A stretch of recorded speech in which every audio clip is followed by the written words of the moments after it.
نہ دیکھو دنیا کیا کہتی ہے، یہ دیکھا کرو رسول اللہ کیا کہتے ہیں۔ نبی پاک چھوڑ دو ساری دنیا کے دھوکے، سارے فیشن، ساری رسومات، ساری تہمات چھوڑ دو نبی پاک کی غلامی عزت ہے، حضور کی غلامی۔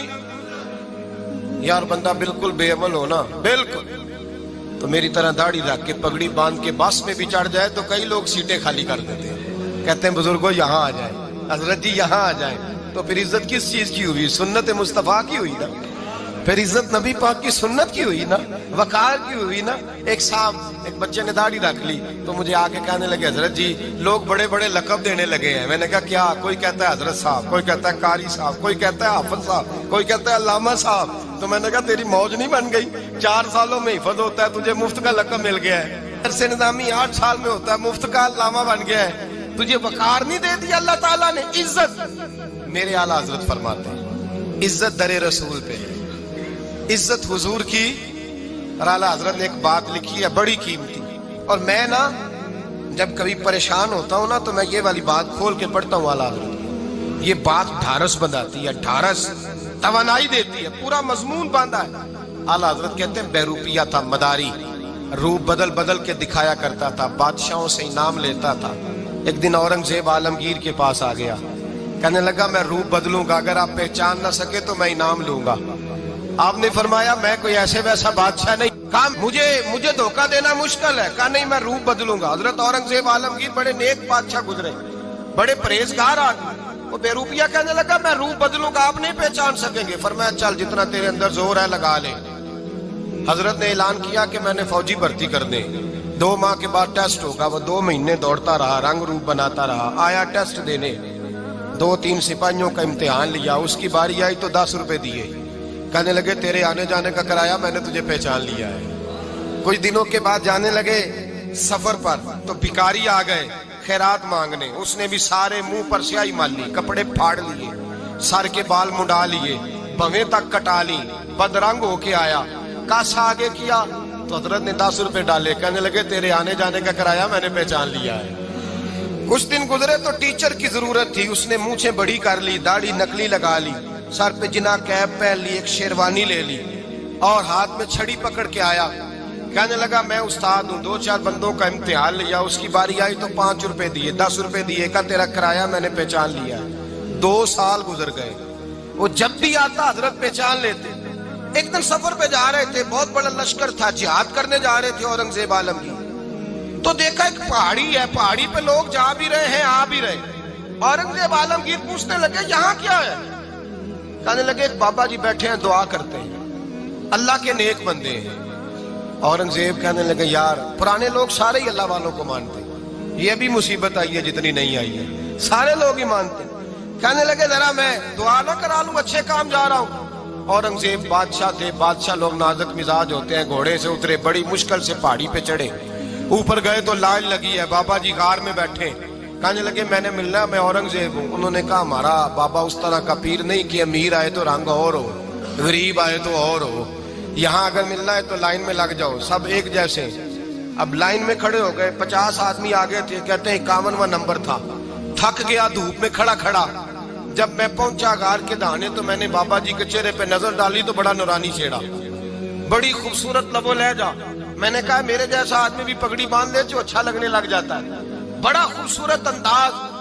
کہتے ہیں میں ان کے پاس اتحیات کی حالت میں بیٹھ گیا، میں نے کہا حضور میں جا رہا ہوں جہاد کرنے، دعا کرنا۔ بزرگوں نے ہاتھ اٹھائے، اللہ اس کی مدد فرما، دین کو غلبہ عطا فرما، اسے دین کا سچا پکا سپاہی بنا۔ پھر تھپکی دی، 2-4 نصیحتیں بھی کر ڈالی، دیکھنا ظلم نہ کرنا، زیادتی نہ کرنا، جب تو جیت نہ کرنا، غرور نہ کرنا، نصیحتیں بھی کر دی۔ کہتے ہیں اب جب میں اٹھا تو 2-4 دینار بطور نذرانہ مسلح کے نیچے رکھے، اور الٹے قدم جب میں غار سے اترا انہوں نے رومال جھاڑا اور اٹھ کے کھڑے ہو گئے، کہنے لگے آج نہیں تو نے پہچانا، آج نہیں تو نے پہچانا، میرا انعام بنتا ہے، آج نہیں پہچانا، لا پیسے۔ اورنگزیب کہنے لگا یار تو نے حد کر دی، کہاں چڑھا کہاں کھڑا رہا، دھوپ میں تھک گیا، کمال کر دی بھائی تو نے، بتا تو کیا لے گا، اب تو دیکھ جلدی بتا، کتنے لوگ پیچھے دھوپ میں کھڑے ہیں، لشکر سارا کھڑا ہے، کیا لے گا؟ اس نے کہا سب سے قیمتی ہیرے وہ ہے جو تیرے سر کے تاج میں لگے ہوئے ہیں، مجھے تیرا تاج چاہیے۔ او بھائیو سننا اور یاد رکھنا، میرے اعلیٰ حضرت کہتے ہیں بادشاہ نے سر کے اوپر سے تاج اتارا، بہروپیے کے قدموں میں رکھا اور کہنے لگے یہ لے، اور یہ تو تیرا مانگنے پر میں نے دیا ہے نا، میں واپس آتا ہوں تو آنا میں اپنی مرضی سے بھی تجھے دوں گا۔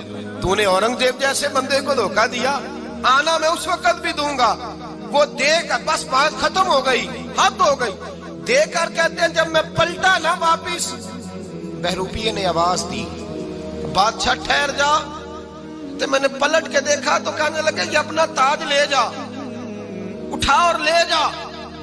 میں نے کہا 2 سال بیت گئے تجھے محنت کرتے، آج قابو آیا تو لے جاؤں۔ کہنے لگا لے جا، مسئلہ سمجھ میں آ گیا۔ میں نے کہا مجھے بھی تو سمجھانا۔ کہتے ہیں وہ پھوٹ پھوٹ کے رویا، اس کی آنکھیں برس پڑی، سیلاب کی طرح آنسو بہ نکلے، تڑپا اور رو کے کہنے لگا بادشاہ میں نے جھوٹ موٹ رسول اللہ کی غلامی اختیار کی تھی، جھوٹ موٹ کی داڑھی، جھوٹ موٹ کی پگڑی، جھوٹ موٹ کا فقر، میں نے جھوٹ موٹ نبی پاک کا لباس پہنا ہے، تو تیرے جیسے بادشاہوں کے تاج میرے قدموں میں آ گئے ہیں۔ اگر میں سچ مچ رسول اللہ کا غلام بنوں گا تو اللہ کیا کچھ عطا فرمائے، اللہ کتنی نعمتوں سے نوازے۔ میرے اعلیٰ کیا فرماتے ہیں؟ اعلیٰ حضرت فرماتے ہیں فرشتے بھی کرتے ہیں تعظیم میری۔ کون جی؟ اللہ۔ ایسا عقیدہ بھی کم ملے گا جو بریلی کے امام کا عقیدہ ہے، ایسا بھی کم۔ کہتے ہیں فرشتے بھی کرتے ہیں تعظیم میری۔ کیوں؟ فرمانے لگے فدا ہو کے ان پر یہ عزت ملی ہے، فدا ہو کے ان پر یہ۔ حضرت سلمان فارسی گورنر تھے، کھانا کھا رہے تھے، دسترخوان بچھا تھا، رسول پاک صلی اللہ علیہ وسلم کا فرمان ہے روٹی کا لقمہ دسترخوان پہ گرے اٹھا کے کھا لو، اللہ تمہاری بخشش فرما دے گا۔ دسترخوان صاف ہوتا ہے، روٹی، بڑے گورنر تھے آپ، بڑے بڑے سفیر بیٹھے تھے، وزیر بیٹھے تھے، روٹی کا لقمہ گر گیا۔ آج تو لوگ فیشن میں عزت ڈھونڈتے ہیں نا، وقار ڈھونڈتے ہیں کہ میں جدید دنیا کے ساتھ مل جاؤں، میں معاذ اللہ لڑکی لڑکے اکٹھے بٹھا کے منگنی کروں تو میں ماڈرن شمار ہو جاؤں گا، میں بڑے بڑے ڈھول بجاؤں تو ماڈرن بنوں گا، میں اگر مہندی پہ سارے تماشے کر ڈالوں تو میں ماڈرن ہوں۔ دیکھو عزت کس بات میں۔ حضرت سلمان فارسی روٹی کھا رہے تھے، سفیر وزیر نہ جانے بڑے بڑے لوگ بیٹھے تھے، کھانا کھاتے کھاتے لقمہ گرا دسترخوان پہ، حضرت سلمان فارسی نے سمیٹا، منہ میں رکھا، پھر انگلی مار کے دسترخوان صاف کیا۔ ایک صحابی کان میں کہنے لگے سلمان کیا کر رہے ہو، کیا کر، آپ گورنر ہے، سوچئے تو صحیح، یہ لوگ کیا کہیں گے دنیا دار کے مسلمانوں کو روٹی نہیں ملتی، اٹھا اٹھا کے کھا رہے۔ کان میں بات کی، کان میں۔ حضرت سلمان فارسی کان میں جواب دے سکتے تھے، کہہ سکتے تھے نہیں ایسے ہی کرنا ہے، انہوں نے کان میں بات کی، لیکن جناب سلمان فارسی اعلیٰ اعلان بولے، کہنے لگے ان 4 5 6 دنیا داروں کے لیے میں اپنے نبی کا طریقہ چھوڑ دوں، اپنے رسول کی سنت چھوڑ دوں؟ یہ 4 5 دنیا دار دنیا کی طرف دیکھ کے میں مصطفیٰ سے منہ موڑ لوں؟ پھر جوش جذبات میں سر سے پگڑی اتار دی، رونے لگے۔ آپ فرمانے لگے میں مدینے کے بازاروں میں کھجوریں اتارتا تھا، نوکریاں کرتا تھا، یہ جو میرے سر پر عزت کے بال ہیں یہ محمد عربی کے اگائے ہوئے ہیں، رسول اللہ کے اگائے ہوئے ہیں۔ اور بھائیو حد ہو گئی۔ حضرت بلال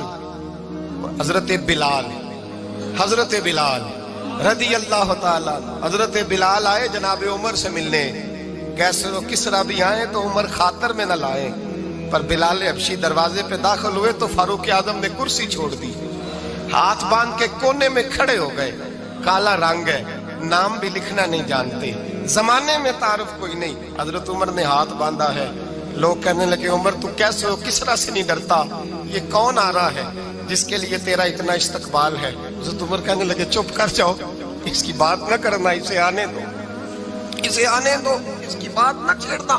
حضرت سیدنا بلال آئے، کہنے لگے امیر المومنین کیا کر رہے ہو؟ فرمایا نہیں چپ کر یار، بازو پکڑا، اپنی کرسی پہ بٹھایا۔